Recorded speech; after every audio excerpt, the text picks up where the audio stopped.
दोस्तों आज हम आपको बताने वाले हैं 2022 की blockbuster thriller movie emergency declaration की पूरी कहानी। एक ऐसा विमान जिसमें सवार है हजारों लोगों की जान और एक खतरनाक वायरस जो हर सेकंड उनके लिए मौत लेकर आता है। सोचिए अगर आप उस फ्लाइट में होते और आपको यह पता चलता कि हर कोई कुछ ही घंटों में इस वायरस की चपेट में आने वाला है, क्या आप डर के मारे चीख उठते या अपनी हिम्मत से इसका सामना करते? तो दोस्तों इस वीडियो में आप देखेंगे कैसे एक बेहतरीन पायलट और एक बहादुर पुलिस ऑफिसर और सभी आम लोग मिलकर इस असंभव मिशन का सामना करते हैं। लेकिन क्या वे इस खतरनाक वायरस और हाई रिस्क फ्लाइट को सुरक्षित लैंडिंग दिला पाएंगे? तो वीडियो को अंत तक जरूर देखें क्योंकि हर मोड़ पर थ्रिल और सस्पेंस और हम आपको दिखाएंगे वो चौंकाने वाले पल जो आपकी निगाहों को स्क्रीन से हटने ही नहीं देंगे। और दोस्तों हाँ, अगर आपको कहानी रोमांचक लगे तो वीडियो को लाइक करें, कमेंट में बताएं कि कौन सा पार्ट सबसे ज़्यादा थ्रिलर लगा और इसे अपने दोस्तों के साथ शेयर जरूर करें। अगर आप हमारे चैनल पर नए हैं तो सब्सक्राइब करें और बेल आइकन दबाना बिल्कुल ना भूलें ताकि हमारी हर नई वीडियोस आपको सबसे पहले मिले। तो चलिए शुरू करते हैं यह दिल थाम लेने वाली कहानी। साउथ कोरिया का एक व्यस्त अंतर्राष्ट्रीय एयरपोर्ट जहां फ्लाइट हर तरफ जाने के लिए तैयार है, वहीं रियो नाम का एक व्यक्ति टिकट लेने काउंटर पर जाता है और पूछता है आजकल लोग सबसे ज़्यादा कहाँ जाते हैं। रिसेप्शनिस्ट जवाब देती है अमेरिका की हवाई सिटी। रियो अगला सवाल करता है कि किस फ्लाइट में सबसे ज़्यादा लोग हैं, लेकिन नियमों के कारण रिसेप्शनिस्ट से उसे जवाब नहीं मिलता। वहीं पार्क नाम का व्यक्ति अपनी बेटी सुमिन के साथ बोर्डिंग के लिए तैयार है। तभी सुमिन अचानक कहती है पापा मुझे पहले वॉशरूम जाना है। सुमिन वॉशरूम जाती है लेकिन लेडीजों की भीड़ देखकर वह जल्दी मेंस वॉशरूम में चली जाती है जहां रियो पहले से ही मौजूद होता है। वह अपने सीने पर एक कट लगाकर कैप्सूल छिपाता है और घाव की ड्रेसिंग करता है, लेकिन सुमिन यह सब देख लेती है और रियो को भी एहसास होता है कि कोई उसे देख रहा है। वह सुमिन की ओर बढ़ता है लेकिन तभी पार्क उसका पिता आकर अपनी बेटी को वहां से लेकर चला जाता है। वहीं दूसरी तरफ इनो नाम का एक पुलिस ऑफिसर एयरपोर्ट पर अपनी वाइफ से फ़ोन पर बात करता है। उसकी पत्नी भी अमेरिका जाने वाली फ़्लाइट पकड़ने वाली है। तभी फ़ोन कटता है और उस पुलिस ऑफिसर के पास इंफॉर्मेशन आती है कि बच्चों ने एक वीडियो की शिकायत की है जिसमें कोई आदमी धमकी दे रहा है कि वह फ़्लाइट हाईजैक करके पैसेंजर्स को मार देगा। बाकी पुलिस वाले इसे हल्के में लेते हैं लेकिन इनो गंभीर होता है। जांच करते हुए वह मोहल्ले पहुंचता है और बच्चों से पता चलता है कि उस आदमी का घर पास में ही है। इनो जांच के दौरान उस घर में पहुंचता है और देखता है कि साइड में किसी इंसान की लाश पॉलीथीन में लिपटी पड़ी है। वह देखकर समझ जाता है कि वीडियो की धमकी सच में गंभीर है। वहीं एयरपोर्ट पर रियो पार्क की बेटी सुमिन से पूछता है कि तुम लोग कहाँ जा रहे हो और तुम्हारी माँ क्यों नहीं आई। पार्क इसे बचकाना समझता है और रियो को वहाँ से भगा देता है, लेकिन बैग में चिट देखकर रियो को पता चल जाता है कि वह हवाई जा रहे हैं। अब रियो भी हवाई की फ़्लाइट बुक कर लेता है। रियो हवाई जहाज के वॉशरूम में अपना मुंह ढककर तेजी से स्प्रे करता है। दूसरी ओर पुलिस ऑफिसर इनो उस घर में जांच कर रहा है। उसे पता चलता है कि लाश की मौत एक वायरस की वजह से हुई है। घर में पुलिस को कई सीडी और टेप्स भी मिलते हैं। जब वे सीडी डिस्प्ले करते हैं तो स्क्रीन पर एक अजीबोगरीब एक्सपेरिमेंट दिखाई देता है। एक आदमी जाल में चूहों को पकड़कर उन पर सफ़ेद पाउडर डालता है। कुछ ही समय में चूहे तड़पते हुए मरने लगते हैं और हैरानी की बात है कि जिन चूहों पर पाउडर नहीं पड़ा था वह भी बाद में मर जाते हैं। अब यह क्लियर हो जाता है कि जाल में डाला गया पाउडर असल में एक वायरस था। एक बार कुछ चूहे संक्रमित हुए, बाकी भी धीरे धीरे प्रभावित होने लगे। फ्लाइट में सुमिन वॉशरूम के बाहर खड़ी होती है। रियो जैसे ही बाहर आता है और एक आदमी वहां घुसता है। रियो सुमिन को देखकर मुस्कुराता है, एक डरावनी इविल स्माइल के साथ उसके कान में कुछ कहता है जिससे सुमिन भी बेहद डर जाती है। वहीं वॉशरूम में घुसे आदमी को सफ़ेद पाउडर दिखाई देता है जिससे उसे खांसी होने लगती है। वह तुरंत बाहर आकर फ्लाइट अटेंडेंट को इसकी शिकायत करता है। पार्क के बगल में एक आदमी अपने फ़ोन में वह धमकी वाला वीडियो देख रहा है जिसे पुलिस ऑफिसर इन्होंने जांचा था। पार्क ध्यान से वीडियो देखता है और महसूस करता है कि इसमें दिखने वाला आदमी उसके को पैसेंजर रियो जैसा है। थोड़ी डर के साथ वह अपनी बेटी को ढूंढता है जो अभी भी वॉशरूम के बाहर खड़ी है।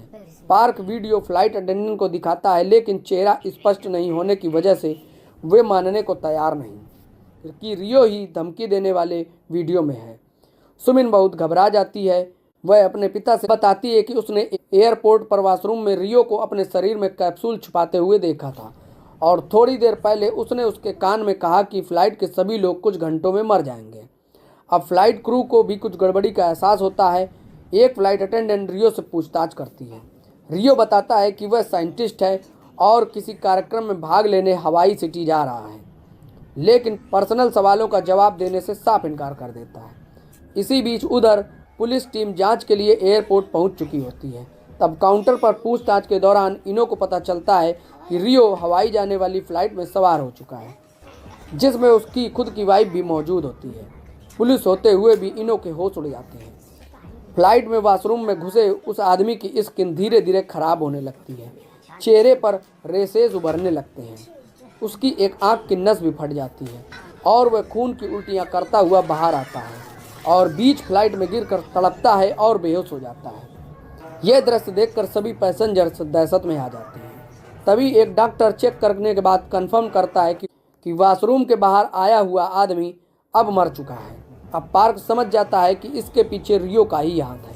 वह रियो के पास जाकर उसे रोकने की कोशिश करता है और पूछता है कि आखिर ऐसा तुम क्यों कर रहे हो। और वहीं फ्लाइट में 3 पायलट हैं। मेन पायलट वार्न जल्दी से झगड़े के बीच पहुंचता है। पार्क और रियो दोनों को अलग अलग करता है। पार्क और वार्न की नज़रों से पता चलता है कि वे एक दूसरे को पहले से ही जानते हैं। फ्लाइट स्टाफ भी अब सुनिश्चित हो चुका है कि रियो के साथ कुछ गड़बड़ है। जब वे उसकी आईडी मांगते हैं तो रियो बहाने बनाते हुए खुद को अमेरिकन बताता है। फिर रियो फ्लाइट के पीछे की तरफ भागने की कोशिश करता है, लेकिन यात्री उसे पकड़ लेते हैं। फिर वह अपने इनहेलर से वायरस फैलाने लगता है। अब कुछ ही देर में फ्लाइट के कई लोग संक्रमित होने वाले हैं। वहीं पायलट अनाउंस करता है कि अब तक सभी पैसेंजर्स वायरस से संक्रमित हो चुके हैं और कोई भी कॉकपिट में नहीं जाएगा ताकि पायलट सुरक्षित रह सके। इधर साउथ कोरियन सरकार को भी इस वायरस की घटना की जानकारी मिल चुकी होती है। परिवहन मंत्री अपनी टीम के साथ इमरजेंसी मीटिंग कर रहे होते हैं। पुलिस ऑफिसर इनो को पता चलता है कि रियो रिकाम नाम की मल्टीनेशनल कंपनी में माइक्रोबायोलॉजिस्ट था, लेकिन कंपनी यह कहकर साथ देने से इनकार कर देती है कि रियो को कई साल पहले उन्होंने निकाल दिया है। इनो सरकार को सलाह देता है कि रियो से ही एंटीडोट के बारे में पूछा जाए। अब यह खबर फ्लाइट पायलट तक पहुंचती है। पायलट रियो से बात करने की कोशिश करते हैं, लेकिन रियो ज़ोर ज़ोर से हंसते हुए इनकार कर देता है और कहता है कि इस फ्लाइट का कोई भी इंसान जिंदा नहीं बचेगा। तभी अचानक फ्लाइट का मोमेंटम बिगड़ जाता है और विमान तेज़ी से नीचे गिरने लगता है। असल में मुख्य पायलट वायरस से मर चुका था और दूसरा पायलट पूरी कोशिशों के बावजूद विमान को नियंत्रित नहीं कर पा रहा था। तभी पार्क कॉकपिट में पहुंचकर फ्लाइट को संभालता है और ऊपर उठाने लगता है। तभी पता चलता है कि पार्क पहले से एक बेहतरीन पायलट था, लेकिन किसी दुर्घटना के बाद उसने पायलट का प्रोफेशन छोड़ दिया था। अब तक फ्लाइट में सिर्फ वार्न पायलट वायरस से प्रभावित नहीं हुआ था, इसलिए आगे की फ्लाइट वही कंट्रोल करता है। इसी बीच रियो वायरस की चपेट में आकर मर चुका होता है। पैसेंजर्स वाईफाई के जरिए व्हाट्सएप पर यह पूरी घटना रिकॉर्ड कर किसी पत्रकार को भेज देते हैं और वीडियो जल्दी ही कोरिया के सभी न्यूज़ चैनल पर चलने लगता है। वहीं इनो नाम का ऑफिसर महसूस करता है कि रिकाम कंपनी उससे कुछ छुपा रही है।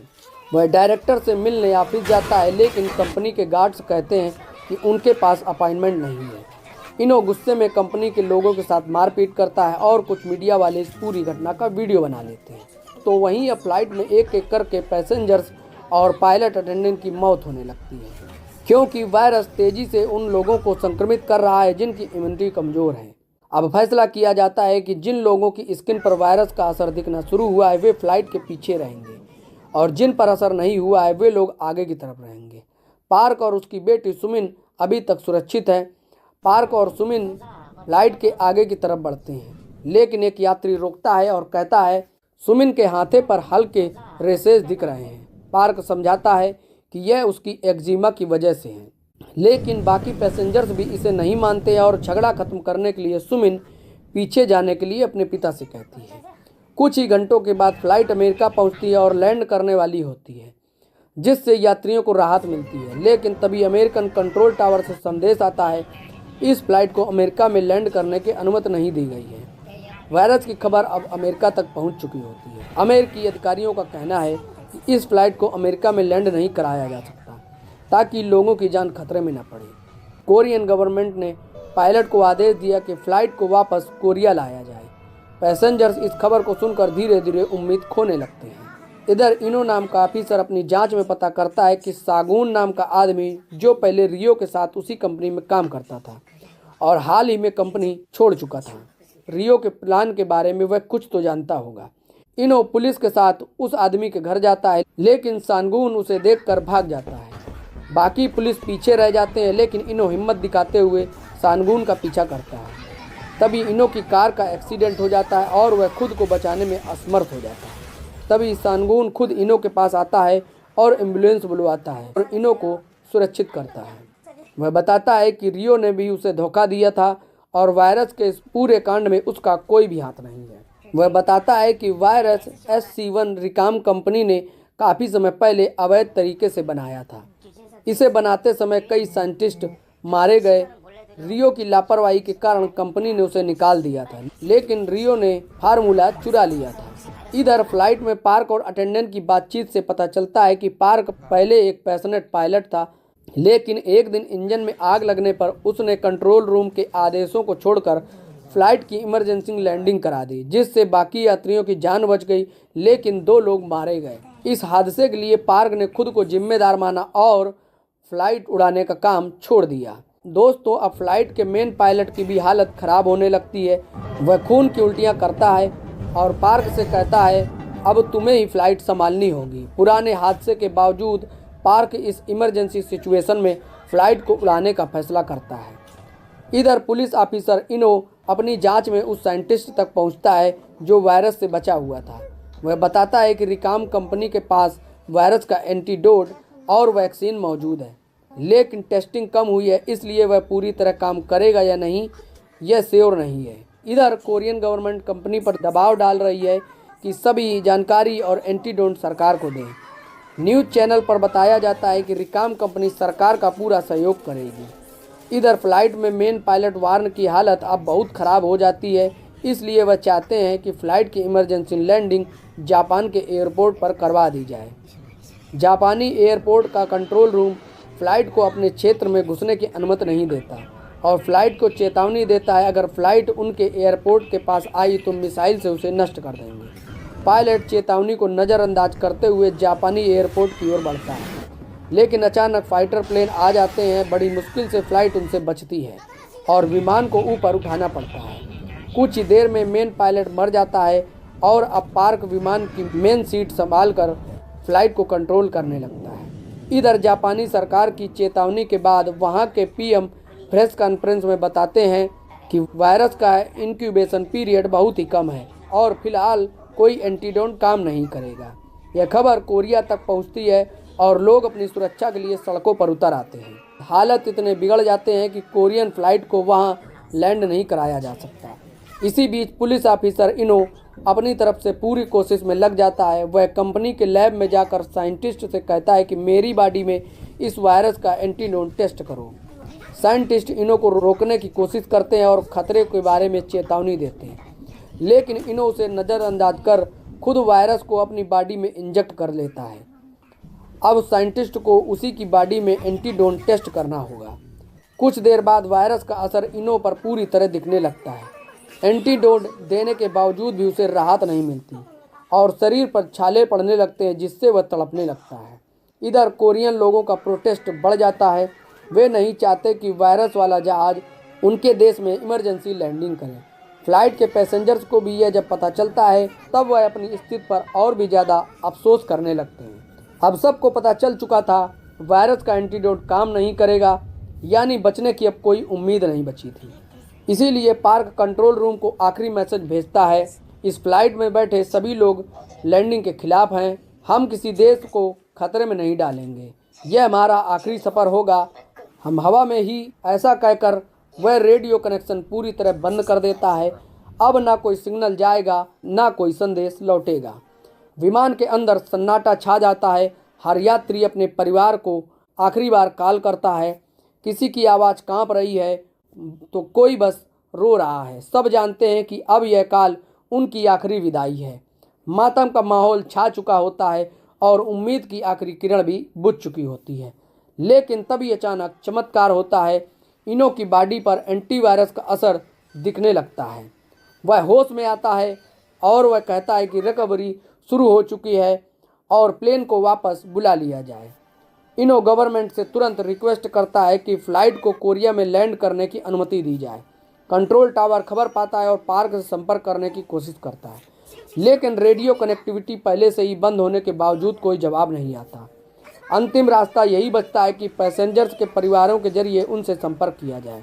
पब्लिक अवेयरनेस की वजह से यह काम जल्द हो जाता है। फ्लाइट के पैसेंजर्स को पता चलता है कि वायरस पर एंटीवायरस का असर दिख रहा है। अब कोरियन गवर्नमेंट और जनता दोनों चाहते हैं कि फ़्लाइट को तुरंत कोरिया में लैंड करा दिया जाए। पार्क रेडियो सिग्नल चालू करता है और फ्लाइट को पास के एयरपोर्ट की तरफ ले जाता है, लेकिन समस्या यह है कि एयरपोर्ट का रनवे बहुत छोटा है और फ्लाइट में अब ज़्यादा ईंधन भी नहीं बचा है। यानी वायरस वाली समस्या अब कुछ हद तक सॉल्व हो चुकी थी, लेकिन चुनौतियां भी पूरी तरह खत्म नहीं हुई थी। अब फ्लाइट की लैंडिंग सबसे बड़ा संकट बन चुकी थी। बड़े रनवे वाले एयरपोर्ट तक फ्यूल नहीं था और पास वाला एयरपोर्ट भी उस विमान के लिए छोटा था। पार्क फैसला करता है कि किसी की बात नहीं सुनेगा और अपनी सूझबूझ और अनुभव के दम पर हाई रिस्क इमरजेंसी लैंडिंग कराएगा। सबसे पहले वह फ्लाइट की स्पीड कम करता है और बचे हुए फ्यूल को बचाता है। कुछ देर के लिए इंजन बंद कर गोल गोल एयरपोर्ट के इर्द गिर्द विमान उड़ाता है ताकि मोमेंटम कम हो, और सही समय पर इंजन चालू करता है। किसी तरह बची खुची स्पीड से विमान को रनवे पर लैंड करवा देता है। दोस्तों, अब 1 महीने बाद वही सभी लोग जो उस फ्लाइट में थे अपने फैमिली मेम्बर्स के साथ एक जगह इकट्ठा हुए हैं। वे पार्क से मिलकर अपनी जान बचाने के लिए धन्यवाद कहते हैं। तभी पार्क की नज़र पुलिस ऑफिसर इनो पर पड़ती है और वह इमोशनल हो जाता है। हाई डोज वायरस की वजह से इनो का शरीर पूरी तरह पैरालाइज हो गया है, लेकिन उसकी जान बच गई है। इनो को पता चलता है कि पार्क की सूझबूझ की वजह से ही फ्लाइट सुरक्षित लैंड कर पाई है, और पार्क को भी पता चलता है कि इन्होंने अपनी जान जोखिम में डालकर सभी की जान बचाई। तो दोस्तों, यह थी समझदारी, साहस और बलिदान की कहानी। भावनाओं के साथ यही समाप्त होती है। तो दोस्तों, यह थी पूरी कहानी इमरजेंसी डिक्लेरेशन मूवी की। एक ऐसा सफ़र जिसमें डर, हिम्मत और उम्मीद सब कुछ देखने को मिला। अगर आपको हमारी ये स्टोरी पसंद आई हो तो प्लीज़ वीडियो को लाइक ज़रूर करें। नीचे कमेंट में बताइए कि आपको कहानी का कौन सा पार्ट सबसे ज़्यादा थ्रिलर लगा, और अपने दोस्तों के साथ इसे शेयर करना मत भूलिए ताकि वे भी इस अद्भुत कहानी का मजा ले सकें। अगर आप हमारे चैनल पर नए हैं तो सब्सक्राइब करें और बेल आइकन दबाना बिल्कुल ना भूलें ताकि हमारी हर नई स्टोरी आपको सबसे पहले मिले। धन्यवाद दोस्तों, अगली कहानी में फिर मिलेंगे।